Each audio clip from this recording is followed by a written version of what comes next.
MRO madam గారికి మీరు 22వ తారీఖు లోపల శేక్షావలు భూమిని శేక్షావలుకి అప్పచెప్పాలి అని చెప్పడం కూడా జరిగింది.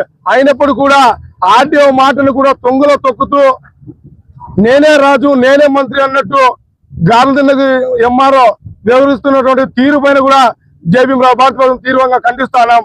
కనీసం మేము ఇంత పోరాటం చేస్తున్నప్పుడు కూడా ఒక వికలాంగుడు ఇన్నిసార్లు తిరిగినా కూడా గార్లదిన్న ఎంఆర్ఓ మేడం జాలి చూపించలేదంటే అది ఎంతవరకు న్యాయం అనేది కూడా ఈ మీడియా ముఖంగా తెలియజేస్తున్నా.